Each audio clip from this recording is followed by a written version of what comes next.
Hi everyone. So in this lesson, I'm going to discuss the safety consideration during navigation. So in this lesson, I will only focus on lookouts, watchkeeping, and its redundancy. Now by the end of this lesson, of course, you will understand what are those essential figures in safety navigation and why it is important. So first, let us discuss the importance of safe navigation. Safe navigation is essential to protect ships, crew, and cargo by preventing accidents and collisions at the sea. It ensures the safe voyage, helps comply with maritime laws, and supports quick emergency responses, making maritime operations safer and more efficient. And also, it protects the maritime environment from accidents and pollutants. And lastly, it helps protect lives of crew and passenger. So since may background na kayo what and why it is important to know the importance of safe navigations, of course it aims to protect the ships, the crew, the cargo itself, and also safety navigation also discussed to protect the maritime environment from accidents and pollution. Now let us discuss the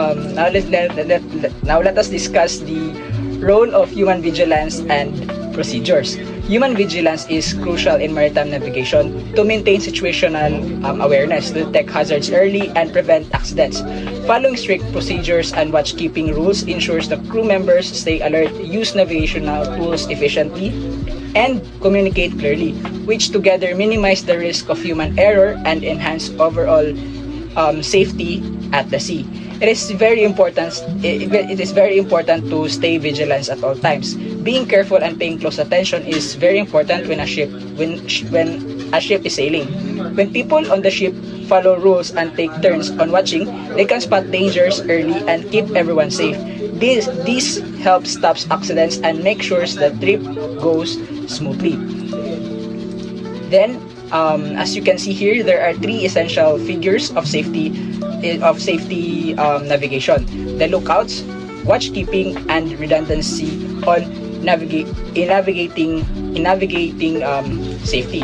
So later on, I will tackle this one by one and what are their differences and why they are important. But first, let us discuss what is lookout.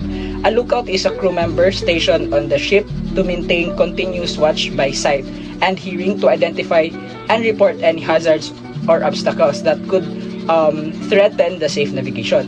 Their role is crucial in alerting the officer on watch about other vessels, debris, or dangers, helping prevent collisions and accidents. And lastly, the compliance with the COLREG or the collision regulation rule number 5 for proper lookout.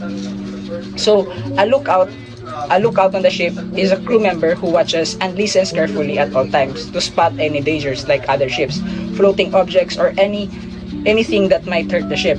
They tell the officer on watch about these dangers to help avoid accidents and keep the ship safe. The lookout must always pay full attention by using their sight, hearing, and stay in the place until someone else takes over. They follow special rules called the COLREG rule number 5 of the collision regulation rule number 5, which say a proper lookout must always kept using all possible means like eyes, ears, and other instruments, especially when the weather is bad or the visibility is low.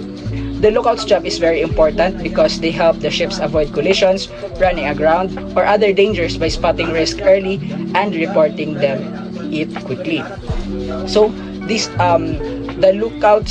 duties of a lookout, such as maintaining the constant watch by sight and hearing, report any hazards or changes immediately, and no other duties should interfere with the lookout task. And lastly, use all available means like radar, visual, and auditory.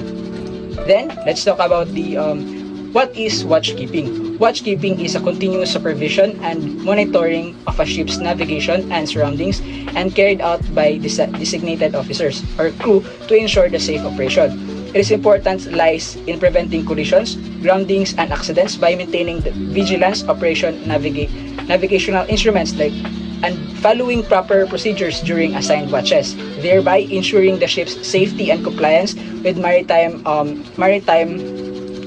regulation. Watchkeeping means taking turns to watch the ships very carefully at all times. The officer of watch or the OOW, is in charge of making sure the ship stays on the right path and stay safe. The watch ship's position, they watch the ship's position and other boats and other dangers using their eyes, radar, and instruments like GPS. They follow special rules or the call regs or the collision regulation to avoid crashes and talk other ships and the other team board. They also check safety equipment, keep important notes about the trip, and help during emergencies. The OOW makes sure that the lookout and helmsman are alert and the ship follows planned routes. This helps the ship's crew and others safe at the sea.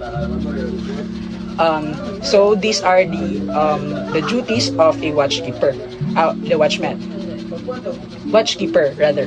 Maintain proper lookout, distinct from helmsman. Monitor ship's position, course, and speed frequently.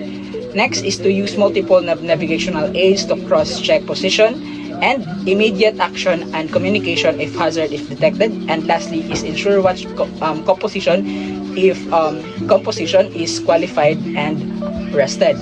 With this set of duties, the watchkeeper is I think the most important when it comes to navigating the ship due to its role that is very important to safety of the ship, crews, and the cargoes.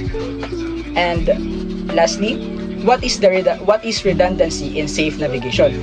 Redundancy in navigation safety means having the backup systems or components in place to ensure and continue operations if primary system fails. These can include the duplicate navigational equipment, alternative communication devices, and multiple ways to maintain control and positioning of the vessel. The redundancy increases the reliability, minimize the risk of accidents due to equipment failure, and crucial for maintaining safe navigation under all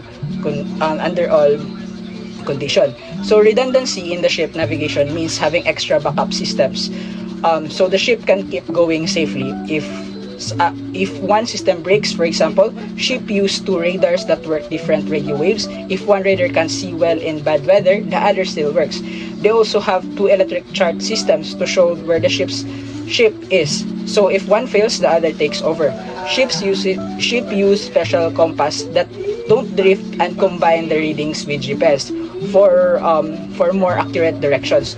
All systems connect to the main control screen. The ship screen that helps the crew see everything clearly and make quick, safe decisions. Having backups like this keeps the ships safe and avoid crashes and make sure that the crew always navigate no matter what happens to the system. So these are the set of duties in redundancy in safe navigation. Importance of multiple qualified watchkeepers to cover the fatigue and errors. Next is to cross-checking decisions among the team members to catch mistakes early.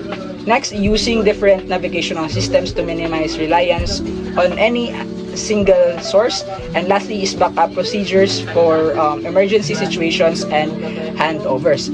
Here are some duties. Here are some duties and shared responsibilities in redundancy in safe navigation. Then I have here the best practices to safe navigation. So these are first, the continuous vigilance with proper lookout. Next is the clear roles and responsibility on watch. Then effective communication and emergency readiness.